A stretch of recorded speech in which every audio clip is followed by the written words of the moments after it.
Bonjour à tous, j'espère que vous allez bien. Aujourd'hui, on se retrouve pour la suite de mes parfums Zara.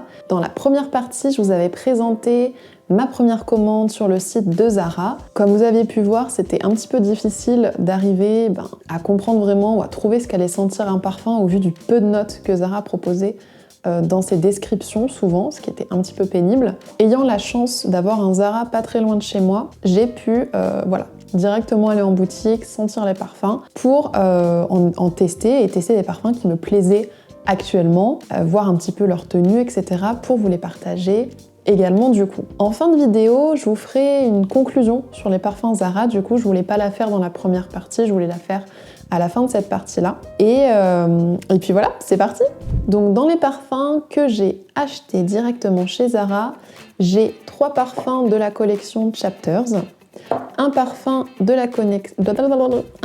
la collection classique qui est également une autre parfum. Donc c'est la deuxième autre parfum de la version classique. La première, c'était le parfum Hibiscus. Et ensuite, j'ai 3 parfums de cette collection-là. Alors, je n'ai pas le nom de la collection, mais voilà comment il se présente. Donc, je vous avais présenté dans ma première vidéo le parfum Hypnotic Vanilla, qui était un parfum qui ressemblait à 80% au Hypnotic Vanilla. Là, on est sur donc 2 sous-versions de ce parfum-là. Donc, j'ai le Hypnotic Vanilla Bloom, qui est rouge, et le Hypnotic Vanilla Cloud, qui est un petit peu plus gris. Alors, j'ai pas gardé le packaging du Vanilla Bloom, mais le Vanilla Cloud, il se présente comme ceci. Alors, il me semble que le Vanilla Bloom, c'était à peu près pareil, sauf que c'était écrit en rouge, Vanilla Bloom. Et donc, ils sont au prix toujours de 12,95 € les 30 ml. Alors, je vais vous parler du Vanilla Cloud tout d'abord. Donc, on est sur un oriental floral. Moi, je trouve qu'on est sur un oriental tout court.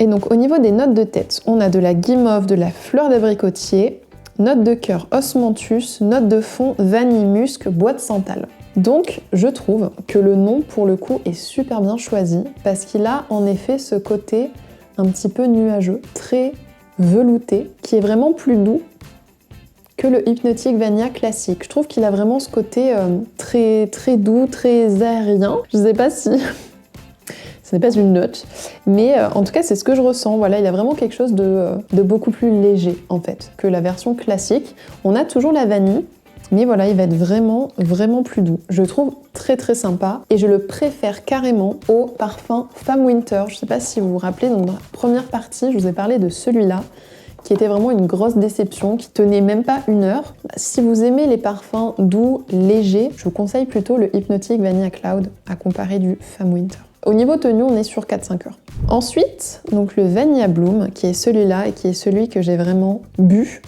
tellement je l'ai utilisé, il m'en reste un quart.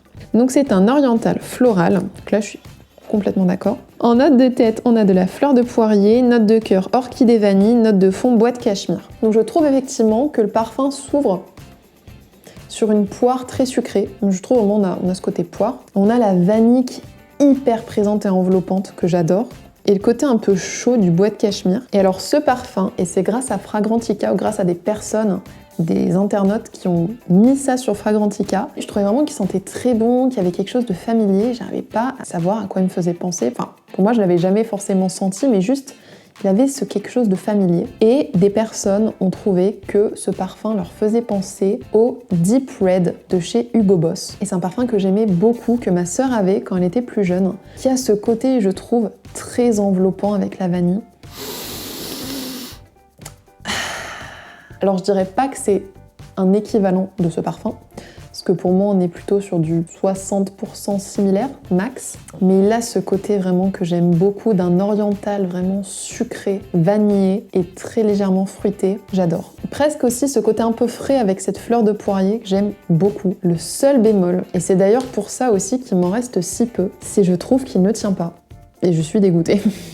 Franchement, il tient à peine 3 heures. Et je l'ai vraiment testé pendant mes vacances. Pendant les vacances de Noël, je l'avais apporté avec moi. Et franchement, j'en mettais toutes les 3 heures.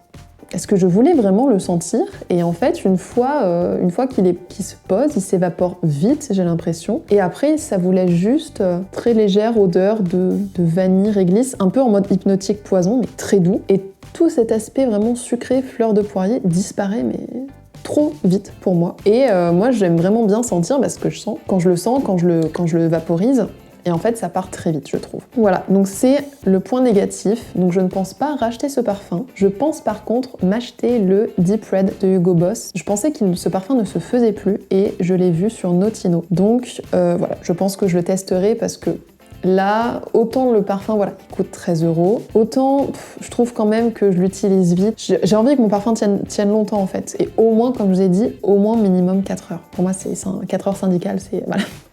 C'est le minimum que je demande pour un parfum, eau de toilette ou eau de parfum. Là, à peine 3 heures, pour moi, c'est... Ensuite, j'ai pris une sous-version du Golden Decade. Et donc, je vous avais dit que le Golden Decade, voilà, c'est l'équivalent du livre de Yves Saint Laurent. C'est un parfum que je n'aime pas du tout, qui me rappelle le produit d'entretien pour le bois, que ça sent la cire, que vraiment, voilà, j'aime pas. J'ai senti la version Sweet.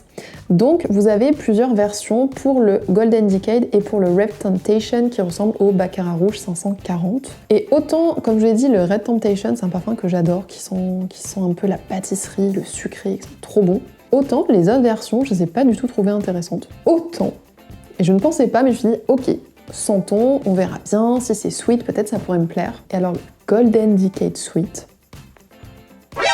je suis choquée. Quand je le sens, oui. Quand je le sens, même le flacon, vraiment j'aime pas. Mais quand je le vaporise sur ma peau, donc là je le fais, pour vous donner mon feedback en direct, mon feedback facial, hein, souvent avec moi c'est feedback facial, ça sent trop bon. Sur ma peau, il y a un côté praliné qui ressort. Déjà je vais vous donner les notes, comme ça le temps qui se pose un peu. Les notes, nous avons Fève Tonka praline, voilà c'est tout. Donc est-ce que c'est que la Fève Tonka et la praline s'ajoutent aux notes de base ou est-ce qu'il y a des notes en moins, on ne sait pas. Donc c'est un parfum qui est considéré comme oriental vanillé, donc on est dans la gamme orientale sans souci. Et autant le parfum, quand je le vaporise sur mes vêtements, je trouve qu'on sent très peu la différence entre la version originale et la version sweet. En tout cas, moi je sens trop peu la différence pour l'apprécier. Mais sur ma peau, c'est magique. Vraiment, il y a ce côté praliné Fève Tonka qui ressort complètement. Et je suis trop contente. Vraiment, ma peau fait ressortir à 100% la Fève Tonka, le praliné, à un niveau où j'ai l'impression que ce n'est pas le même parfum, que ce n'est pas le même parfum que je sens, et que ça n'a rien à voir avec le parfum Golden Decade. J'adore. Alors au niveau de la tenue, je peux pas trop vous dire sur les vêtements parce que je le porte pas sur mes vêtements du coup. Sur ma peau, il tient à peu près 2 heures. C'est pas ouf, mais je pense qu'il tient bien sur les vêtements. C'est juste forcément sur la peau, les parfums tiennent moins bien. Mais voilà, c'est, vous voyez, donc le fait d'avoir pu aller en boutique, avoir la chance d'avoir un Zara pas trop loin, j'ai pu vraiment sentir, et ça jamais je l'aurais acheté, jamais j'aurais tenté quoi en ligne, donc je suis contente. Si vous aimez le libre, si vous aimez les parfums un peu gourmands, sucrés, c'est un super combo, je trouve. Vraiment, trop bien. Ensuite, on va repasser à la version classique avec le Violet Blossom. Donc le Violet Blossom, c'est censé être aussi un dupe. Et donc, c'est une eau de parfum. Comme je vous ai dit, c'est un oriental floral. Au niveau des notes de tête, on a de la fleur de cerisier, note de cœur magnolia héliotrope, note de fond amande vanille. Et ce parfum, c'est censé être l'équivalent du Alien de chez Thierry Mugler. Donc, le Alien de chez Thierry Mugler, je trouve que c'est un parfum qui sent super bon. Je vous ai parlé du Alien Goddess que j'ai acheté chez Nox, que je trouve qu'il sent aussi très très bon. Et là, je trouve qu'on se rapproche à 75% max de l'original de Thierry Mugler. Je trouve néanmoins qu'il y a des différences. Là, on est quand même sur un parfum, je trouve, un peu plus soft, un peu plus doux. C'est un petit peu comme si c'était la version gel douche du Alien, en version un peu plus lactée, vraiment plus... Je trouve qu'il y a quelque chose d'un peu légèrement plus cheap, un peu plus accessible aussi, mais il sent très bon. Vraiment, il sent très bon. Pour moi, il n'équivaut pas du tout à l'original. Mais on est sur un parfum très sympa. Si vous aimez Alien de Thierry Mugler, vous allez forcément aimer ce parfum. Ne vous attendez pas par contre à un parfum aussi intense. Au niveau de la tenue, par contre, il est très bien. Pour moi, il a tenu 4-5 heures sans problème sur mes vêtements. Donc il est vraiment très sympa. On est quand même sur un parfum... On sent qu'il est moins cher, ce qui n'est pas forcément toujours bon signe, et c'est pour ça que je vous dis qu'il a ce côté un peu gel douche ou la brume corporelle. C'est comme si c'était une version brume pour le corps du Alien. On est comme sur quelque chose d'un petit peu plus doux, un petit peu plus léger. Mais il y a quand même cette ressemblance olfactive, ce mélange qui marche bien et qui vraiment fait penser au Alien. Pour 9 €, je le trouve très sympa. Et pour terminer, je vais vous parler des parfums qui se présentent comme ceci. Donc j'en ai 3. Et là, ça a été un peu le coup de cœur, donc j'ai vraiment mis du temps à trouver lequel je voulais. Et donc je les ai achetés en fractionné. La gamme, du coup, c'est Shades of. Donc j'ai commencé par le Shades of Joy. C'est considéré comme un oriental floral. En note de tête, nous avons du poivre rose, note de cœur de la rose, de la pivoine et note de fond de la vanille. Et ce parfum, c'est là où j'ai découvert qu'en fait, j'aimais beaucoup le poivre rose dans les parfums. Ça sent super bon, avec la vanille qui vient envelopper. Il y a presque une odeur de poire, pourtant non. Et je pense que c'est le poivre qui fait ressortir ça. Et j'ai l'impression que c'est une sorte d'odeur presque lactée, réconfortante, apaisante presque. Et il y a comme un côté, comme si je sentais un yaourt aux fruits, mais je ne saurais pas dire quel fruit exactement, enfin à quel fruit c'est. Une sorte d'abricot poire très léger, que je trouve très sympa. Donc vraiment, je l'aime beaucoup. Au niveau de la tenue, on est sur du 4 heures. Et vraiment, ce parfum, j'aime beaucoup, beaucoup. Je ne saurais pas vraiment dire à quoi il me fait penser. J'ai pas de parfum comme ça qui sentent autant le poivre, enfin le poivre rose. Il est sucré, il est enveloppant, c'est vraiment tout ce que j'apprécie. Il a un côté frais, mais il n'est pas du tout aquatique. Le frais ne prédomine pas du tout. Il vient s'ajouter en fait au sucré et à l'enveloppant. Donc vraiment, ce parfum, c'est une très belle surprise et j'adore le packaging. Donc par contre, ces parfums sont un petit peu plus chers. Donc les 30 ml, là, je les ai payés 16 €. Voilà. Et il me semble que les 100 ml, ça doit être 25 €. Quelque chose comme ça. Il me semble que c'est 10 € de plus. Mais franchement, pour le packaging et pour l'odeur, j'avoue que j'adore. Vraiment, j'adore. Ensuite, nous avons donc le Shades of Lust, qui a un petit côté similaire, mais quand même différent, où là, on est plus sur un floral fruité, donc plus oriental. Donc en note de tête, on a de la pêche blanche, note de cœur fleur d'oranger et note de fond musc. Et ce parfum, je trouve qu'il a vraiment quelque chose d'élégant et de raffiné. C'est pas le type de parfum forcément vers lequel je me penche normalement, mais je trouve qu'il marche très bien. Il me rappelle très légèrement, mais très légèrement, le Shades of Joy avec son côté sucré, que j'aime beaucoup. Il a un côté frais un peu plus fort et il a un côté plus floral. Et vraiment, je trouve qu'il marche très bien. J'aime beaucoup, je le trouve pas trop frais, pas trop floral. Je trouve que le mélange est vraiment bien. En fait, il a assez de sucré pour qu'il me plaise, assez de fruité pour qu'il me plaise. Et donc, si vous aimez les parfums fruités, sucrés et légèrement floraux, je pense vraiment qu'il peut vous plaire. Il a vraiment ce petit truc de raffiné que j'aime beaucoup. Franchement, belle surprise. Au niveau de la tenue, on va être à peu près pareil que le Shades of Joy, donc sur 4 heures. Et pour terminé. Et en fait, à la base, c'était celui-là que je voulais acheter. Et ensuite, je me suis mis à sentir les autres et je me suis dit, peut-être voilà, que je me laissais tenter par d'autres. C'était donc le Shades of Nostalgia. Et ce parfum, pour moi, c'est un dupe complet d'un parfum que j'avais quand j'étais petite. C'était un des premiers parfums que j'ai eu. C'est un truc de fou. C'était le Ralph de chez Ralph Lauren, qui est donc le parfum bleu. Je vais essayer de vous mettre une photo.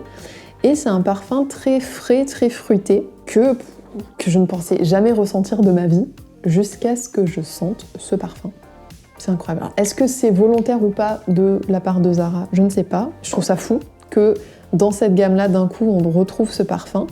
Pour les deux autres, je sais pas du tout s'il y a des dupes ou quoi. Je vous avoue que j'ai pas trop poussé la recherche. Mais le Shades of Nostalgia, c'était sûr, puisque je connais l'équivalent complètement. Donc en note de tête, on a du kiwi, note de cœur du magnolia, note de fond du cèdre, et on est sur un floral fruité. Alors je trouve qu'on est vraiment, par contre, sur un parfum frais, fruité. Pour moi, il est vraiment très frais. Citronné un petit peu, presque un côté aquatique.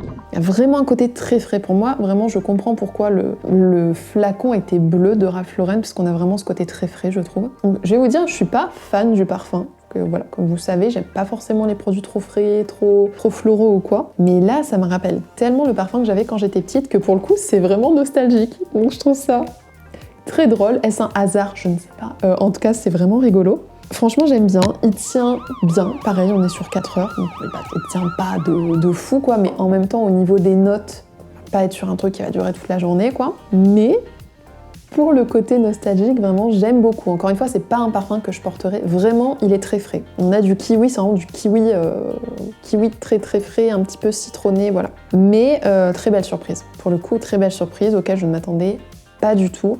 Et vraiment, les flacons, là, je trouve que Zara ont vraiment fait un bel effort. Donc voilà pour tous mes parfums, toute ma collection de chez Zara. J'espère que ça vous a plu. Moi, je vais vous faire donc une petite conclusion sur cette marque. Donc, je trouve que le fait d'avoir pu aller en boutique, d'avoir vu aussi ce qu'il y avait sur leur site, je trouve qu'on reste dans l'âme de Zara. Zara, c'est le fast fashion. Là, on a ce côté, je trouve, fast parfum. Il y a beaucoup de nouvelles sorties. Je trouve qu'il y a beaucoup de parfums qui sont pas si intéressants, qui sont un petit peu... qui sortent pour sortir, un petit peu comme leurs vêtements. Des fois, il y a des choses qui sont pas forcément très travaillées. Je trouve par exemple que le fait qu'ils sortent plein de sous-versions de parfums qui existent déjà et que pour certaines, il n'y ait pas forcément de grandes différences, enfin, ça montre bien que c'est quand même une machine à fric, qui, voilà, ils veulent vendre, etc. Il y a des parfums, ça sent, j'ai l'impression qu'ils sont pas beaucoup travaillés, qui passent vite dessus pour pouvoir les vendre, les sortir, qu'on est vraiment dans ce, voilà, sortir des nouveaux parfums tous les mois, etc. Par contre, je trouve qu'il y a des parfums qui sont très sympas et qui valent le coup. Je pense particulièrement vraiment à cette gamme de parfums que j'aime vraiment beaucoup. Je pense également au Marshmallow Addiction. Si vous aimez les parfums fruités comme les Escada, je trouve qu'il est incroyable et qu'il tient mieux qu'un parfum Escada. Donc lui, je trouve vraiment super. Il y a des parfums des gammes classiques qui sont aussi très bien. Moi, le parfum Femme, pour moi, c'est un parfum qui marche super bien. Après, voilà, il y a d'autres parfums, comme je l'ai dit, je trouve vraiment aucun intérêt. Il y a des parfums après moi que je n'aime pas, donc après c'est chacun ses goûts, mais je suis quand même agréablement surprise. Tout ce que je peux dire, c'est que c'est un petit peu difficile d'acheter à l'aveugle, d'acheter en ligne ces parfums-là parce qu'il n'y a pas assez d'informations sur le site, donc sur Fragrantica, vu que comme je vous l'ai dit, c'est du copier-coller, Fragrantica va pas inventer les trucs. Voilà, donc ça me fait plaisir moi de faire ces vidéos, si ça peut vous être utile aussi, parce que ça m'a un peu manqué, du coup, pour faire ces achats à l'aveugle. Voilà, écoutez, moi j'espère que ça vous a plu. Si vous avez des questions, si vous avez des remarques, si vous avez des retours ou des parfums par exemple que vous adorez chez Zara dont je n'ai pas parlé, n'hésitez pas à les partager. Je trouve que c'est toujours sympa de partager un petit peu ce qu'on a pu tester, que ce soit bon ou pas bon. D'ailleurs, voilà, je vous fais du positif comme du négatif. Et puis moi, je vous souhaite une très belle journée, prenez soin de vous et je vous dis à très vite.